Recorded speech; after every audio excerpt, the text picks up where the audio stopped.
Hey guys, मैं रोहित मौर्य एक बार फिर से स्वागत करता हूं आप सभी का अपने YouTube channel back to science classes में। इसमें हम 10th क्लास साइंस एनसीईआरटी को कवर कर रहे हैं। अब तक पिछली वीडियो में हमने लेसन 1 केमिस्ट्री का पढ़ लिया है। आज हम लेसन 2 पे आते हैं। यदि आप लोगों ने अभी मेरा चैनल सब्सक्राइब नहीं किया है तो मेरे चैनल को सब्सक्राइब करें। आइए शुरू करते हैं। हमारे जो लेसन 2 है केमिस्ट्री में, उसका नाम है अम्ल, क्षार एवं लवण। तो आज हम एसिड, बेस एंड साल्ट के बारे में पढ़ेंगे। बहुत ही इम्पोर्टेंट पार्ट है, इससे प्रायः क्वेश्चन पूछ लिए जाते हैं। तो शुरू करते हैं। सबसे पहले हम एसिड के बारे में पढ़ेंगे, अम्ल के बारे में। अगर हम अम्ल के व्यवहार, भौतिक प्रवृत्ति के बारे में अगर हम बात करें, व्यवहारिक बारे में याद करें, तो हमें पता चलता है कि ये स्वाद में प्रायः खट्टे होते हैं। जाहिर सी बात है, जो भी हम नींबू खाते हैं या कुछ भी चीज़ें, खट्टी चीज़ें खाते हैं, वहाँ पे हमारे लिए अम्ल देखने को मिलता है। तो जितने भी अम्ल होते हैं वो स्वाद में खट्टे होते हैं। जैसे हमारी बैटरी में तेजाब होती है, सल्फ्यूरिक अम्ल बोलते हैं उसे। हमारे पेट में बनने वाला हाइड्रोक्लोरिक अम्ल, उसका भी स्वाद खट्टा होता है। बहुत तरीके के अम्ल हैं। सिरके में पाया जाता है एसिटिक एसिड, वो भी खट्टा होता है स्वाद में। तो आगे हम इसकी और विशेषताओं के बारे में पढ़ते हैं। ये नीले लिटमस को लाल कर देते हैं। मतलब एक लिटमस पेपर होता है। लिटमस पेपर क्या होता है? लिटमस पेपर हमारे सूचक होते हैं, सूचक, इंडिकेटर। उनका काम क्या होता है कि वो अम्ल के साथ अगर उस पर अम्ल डाल दिया जाए तो अपना रंग बदल लेते हैं। इसी प्रकार से क्षार अगर डाल दिया जाए तब भी अपना रंग बदल लेते हैं। कई तरीके के लिटमस पेपर होते हैं। जैसे अगर हम प्राकृतिक सूचक की बात करें तो हमारी हल्दी जो है, वो हल्दी हमारी प्राकृतिक सूचक है। प्रायः आपने देखा होगा कि यदि कपड़े पर, कोई भी हमारा कपड़ा है, उस पर अगर हल्दी के दाग लग जाएं, हल्दी के दाग लग जाएं, जब हम उसे डिटर्जेंट से धोते हैं, साबुन से धोते हैं, क्योंकि उसमें क्षार होता है, तो हल्दी का रंग हमेशा लाल हो जाता है। कैसा रंग हो जाता है? लाल। पहले हल्दी कैसी थी? पीले रंग की थी, लेकिन क्षार से क्रिया करने के बाद हल्दी का रंग पीला हो जाता है। ये हमारे सारे के सारे इंडिकेटर, सूचक होते हैं। कुछ प्राकृतिक होते हैं, कुछ कृत्रिम होते हैं, तो वो अभी हम आगे पढ़ेंगे। आगे हम बात करेंगे। ये जलीय विलयन में H धनायन, H+ आयन देते हैं। आयन का मतलब क्या होता है? जब भी हम एसिड को पानी में घोलते हैं तो वह अपने आयनित रूप में टूट जाता है। आयनित का मतलब होता है चाहे उस पर माइनस का चार्ज हो, आवेश हो, या प्लस का आवेश हो। तो जो एसिड जो होते हैं वो प्रायः H आयन के रूप में टूटते हैं। मतलब H आयन पर पॉजिटिव चार्ज होता है। जो भी हमारी एसिड्स होते हैं उनमें H आयन पाया जाता है। आगे पढ़ेंगे। एसिड शब्द लैटिन भाषा से लिया गया है, जिसका अर्थ है खट्टा, स्वेर। मतलब खट्टा पदार्थ, मतलब वे सारे पदार्थ जो खट्टे होते हैं स्वाद में, सारे के सारे एसिड कहलाते हैं। अब हम कुछ एसिडों के बारे में पढ़ लेते हैं कि वास्तव में एसिड होते क्या हैं। तो यहाँ पे एसिडों को कई प्रकार से बांट दिया जाता है पीएच मान के आधार पर। कुछ दुर्बल हैं, कुछ प्रबल हैं, तो वहीं से हम देखेंगे। अगर हम प्रबल अम्ल की बात करें, प्रबल का मतलब बहुत ज़्यादा खट्टे, बहुत ज़्यादा तीव्र अम्ल। तो सबसे ज़्यादा प्रबल अम्ल की अगर हम बात करें तो उसमें हमारे सबसे ज़्यादा श्रेणी में आता है पहले नंबर पे HCl, जो कि हमारा सबसे ज़्यादा प्रबल अम्ल है। उसके बाद अगर हम बात करें तो H2SO4, H2SO4 इसका नाम है सल्फ्यूरिक अम्ल। ये हमारा सल्फ्यूरिक अम्ल होता है। इसको गंधक अम्ल भी बोलते हैं, और इसी को हम तेजाब बोलते हैं, जो हमारी बैटरी में पड़ती है। और हमेशा एक क्वेश्चन पूछ लिया जाता है कि H2SO4 को और क्या कहते हैं। तो H2SO4 को हम बोलते हैं अम्लराज। अम्लराज मतलब अम्लों का राजा। जितने भी हमारे एसिड होते हैं उनका राजा कहलाता है अम्लराज H2SO4। फिर हम बात करेंगे HNO3, नाइट्रिक अम्ल। ये बहुत ही अच्छा अम्ल है, नाइट्रिक अम्ल। इसके बाद हम बात करेंगे दुर्बल अम्ल की, थोड़े वीक एसिड। जो प्रबल अम्ल हैं, प्रबल अम्ल इतनी ज़्यादा तेज़ होते हैं कि अगर हमारे स्किन पर गिर जाए या किसी चीज़ पे गिर जाए तो एकदम से रिएक्ट करना शुरू कर देते हैं। जबकि दुर्बल अम्ल ऐसे नहीं होते, जो आसानी से रिएक्ट नहीं करते हैं। अब उसी श्रेणी में हम आगे बढ़ेंगे तो हम पढ़ेंगे CH3COOH। ये होता है CH3COOH एसिटिक अम्ल। ये होता है एसिटिक एसिड। एसिटिक एसिड पाया जाता है सिरके में। जो हम सिरका खाते हैं उसमें एसिटिक अम्ल पाया जाता है। आगे हम बात करेंगे लैक्टिक अम्ल की। ये एक अम्ल है। ऑक्जेलिक अम्ल की बात करेंगे, ये भी एक अम्ल है। ऑक्जेलिक अम्ल सबसे ज़्यादा टमाटर में पाया जाता है। और जितने भी सौंदर्य प्रसाधन वाली क्रीम होती है, जिन्हें बोलते हैं गोरा करने वाली क्रीम, तो उन सारी क्रीमों में ऑक्जेलिक एसिड मिलाया जाता है हमारी चमड़ी को, हमारी स्किन को साफ़ करने के लिए। आगे हम बात करेंगे सांद्र अम्ल के बारे में। तो सांद्र अम्ल क्या होता है? सांद्र अम्ल वे अम्ल होते हैं जिनमें अम्ल की अधिक मात्रा होती है। मतलब अम्ल जो है अधिक मात्रा में पाया जाता है और पानी जो है, जल जो है हमारा, वो अल्प मात्रा में पाया जाता है। मतलब अगर हम बात करें सांद्र की बात करें तो सांद्र का मतलब हम लगा सकते हैं गाढ़े से, कि वे सारे अम्ल सांद्र कहलाते हैं। जो कैसे होते हैं? गाढ़े होते हैं। मतलब गाढ़े का मतलब उसमें अम्ल की मात्रा जो है अधिक होगी और जल की मात्रा अल्प होगी। मतलब उसमें जल की मात्रा बहुत ही ज़्यादा कम होगी।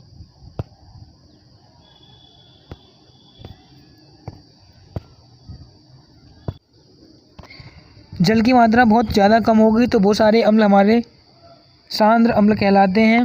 अब इसका प्रकार एक होता है तनु अम्ल। तनु को बोलते हैं डेल्यूट। तनु में क्या होता है? तनु जस्ट उल्टा होता है, जिसमें अम्ल की मात्रा अल्प होती है। इसमें क्या होता है? इसमें जो अम्ल है, अम्ल की मात्रा कम होती है और उसमें पानी की मात्रा अधिक होती है।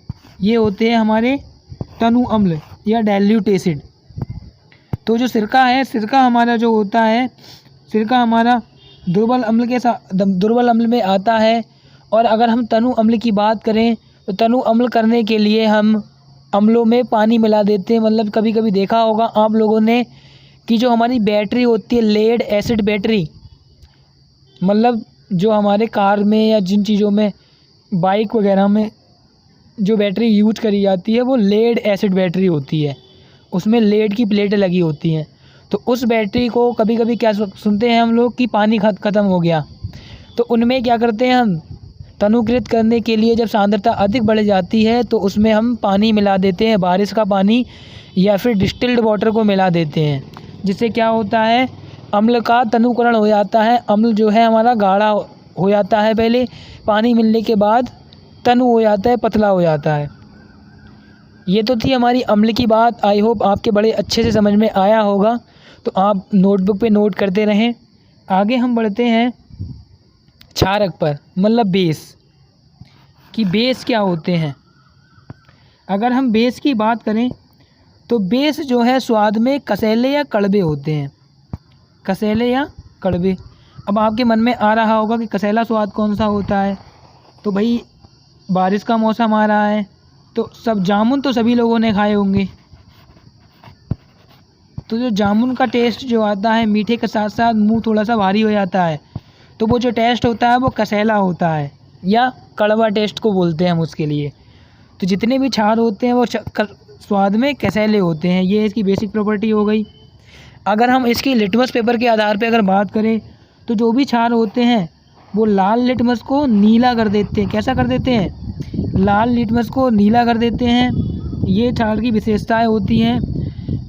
अब रासायनिक मतलब रासायनिक प्रॉपर्टी के बारे में बात करें तो ये जलीय विलयन में OH आयन देते हैं, माइनस OH आयन। ये क्या देते हैं? OH माइनस का आयन देते हैं। मतलब इस पर माइनस का चार्ज होता है।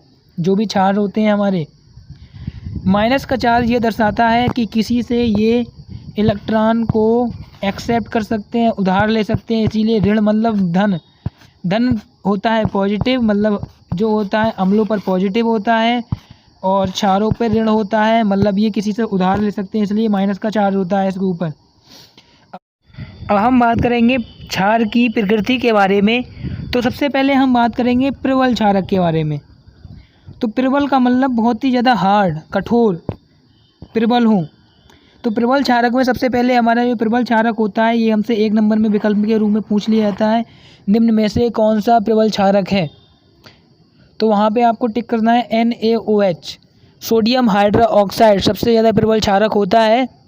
और इसका प्रयोग हम जितने भी डिटर्जेंट पाउडर होते हैं या डिटर्जेंट सोप होते हैं, कपड़े धोने वाले जो भी सोप होते हैं, साबुन होते हैं या बर्तन धोने वाले साबुन होते हैं, उनमें NaOH मिलाया जाता है। इसे कास्टिक सोडा भी बोलते हैं, सोडियम हाइड्रोक्साइड भी बोलते हैं, क्योंकि चिकनाई हटाने के लिए प्रबल क्षारक की आवश्यकता होती है। तो वहाँ पर हम NaOH का प्रयोग करते हैं। फिर इसके बाद आता है, उससे कम थोड़ी मात्रा क्षारक की होती है, क्षार का तत्व कम होता है, प्रवृत्ति कम होती है, वो है KOH, potassium hydroxide. Potassium hydroxide का प्रयोग हम जितने भी अच्छे कंपनी के, मतलब अच्छी क्वालिटी के बाथ वाले सोप होते हैं, नहाने वाले जो साबुन होते हैं, नहाने वाले साबुनों में, क्योंकि हमारी स्किन जिससे ख़राब ना हो, तो इसलिए उसमें KOH डाला जाता है। जितने भी अच्छी क्वालिटी के साबुन होते हैं उनमें KOH डाला जाता है क्षार के रूप में। हम बात करें CaOH का होल ट्वाइस, मतलब कैल्शियम हाइड्रोक्साइड।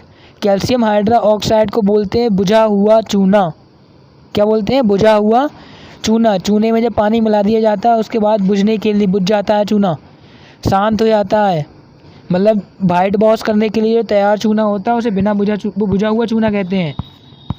तो वो भी हमारा एक क्षार है, क्योंकि इसमें OH- का आयन उपस्थित है। हम बात करें दुर्बल क्षारक की, तो दुर्बल क्षारक की श्रेणी में आ जाता है NH4OH। इसका नाम है अमोनियम हाइड्रोक्साइड। अमोनियम हाइड्रोक्साइड हमारा एक दुर्बल क्षार है। अब क्षार के बारे में थोड़ा सा और हम बात कर लें। क्षार जो होते हैं जल में घुलनशील, जो क्षारक होते हैं उन्हें क्षार कहते हैं, जल में घुलनशील, जैसे NaOH, KOH, MgOH का होल ट्वाइस। अब हम बात करें लवण के बारे में। साल्ट क्या होते हैं? लवण अम्ल व क्षारक की परस्पर अभिक्रिया से प्राप्त होते हैं। ये हमारे क्षार लवण होते हैं। लवण क्या, उनके उदाहरण हैं NaOH, KCl, NaCl, KCl। NaCl का नाम होता है सोडियम क्लोराइड। सोडियम क्लोराइड मतलब इसका नाम होता है नमक, खाने वाला,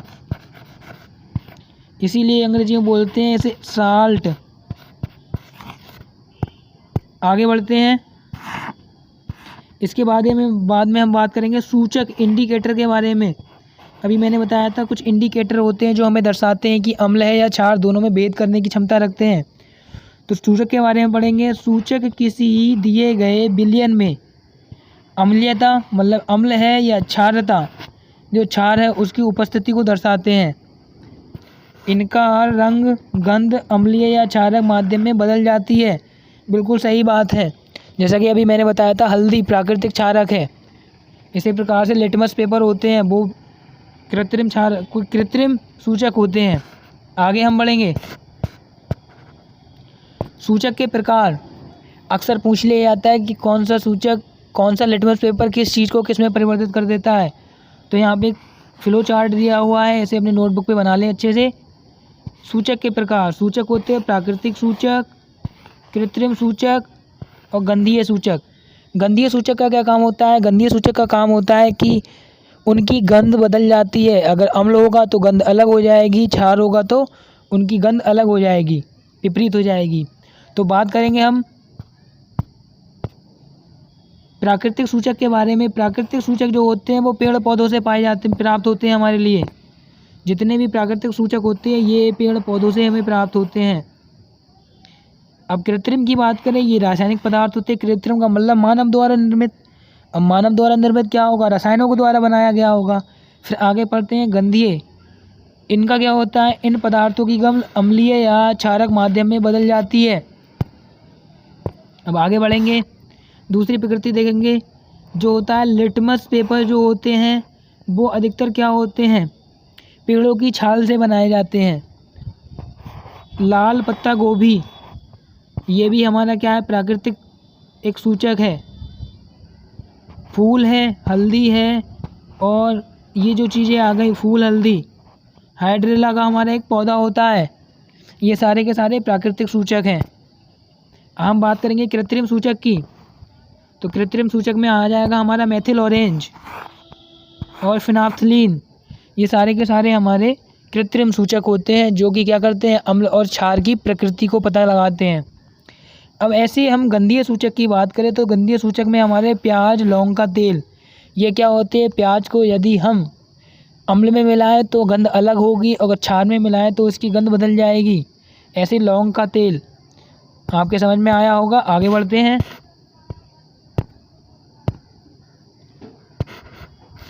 आगे हमारे लिए कुछ सूचक और ये टेबल दे रखी है, तो इसे हम पढ़ लेंगे अच्छे से। 1 नंबर में कभी कभी हमसे विकल्प के रूप में पूछ लिया जाता है लिटमस पेपर। अब हम बात करें अम्ल के साथ और गंध क्षार में क्या होता है।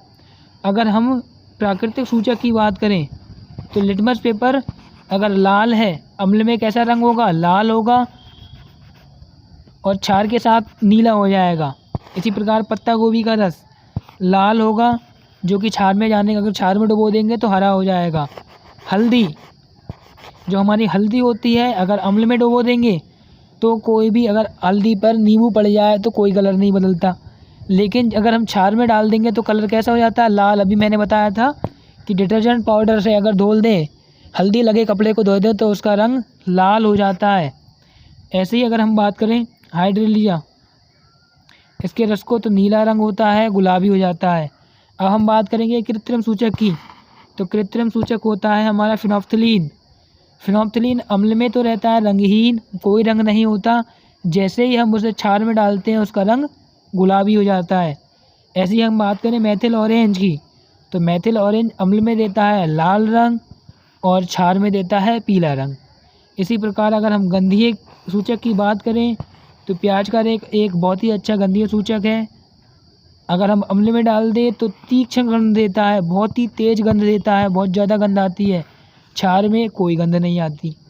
वेनिला समान गंध रहती है, कोई गंध में परिवर्तन नहीं होता। लौंग के तेल की बात करें, समान गंध रहती है, कोई परिवर्तन नहीं होता। तो आगे बात करेंगे, कोई गंध नहीं आती इसमें। अब हम अम्ल और क्षारकों की रासायनिक गुण के बारे में बात करेंगे। पहले हमने भौतिक गुण देखे थे, रासायनिक गुणों को देखेंगे। तो रासायनिक गुणों को हम अगली वाली वीडियो में देखेंगे, क्योंकि लंबी वीडियो हो जाती है, फिर दिक्कत होती है आपको पढ़ने में। तो आज के लिए हम यहीं पे अपनी क्लास को समाप्त करते हैं। आई होप जितना भी मैंने पढ़ाया आपको बहुत अच्छे से समझ में आया होगा। यदि आपको वीडियो पसंद आई हो, अच्छी लगी हो, तो इसे लाइक करें और अपने जो भी सुझाव है, जो भी दिक्कत है, उसे कमेंट बॉक्स में डाल दें, आपका समाधान कर दिया जाएगा। ज़्यादा से ज़्यादा शेयर करें, लाइक करना तो ना भूलें, शेयर करते रहें जिससे और लोगों का फ़ायदा हो जाए। और हमारे channel back to science classes को ज़रूर से सब्सक्राइब करें। धन्यवाद।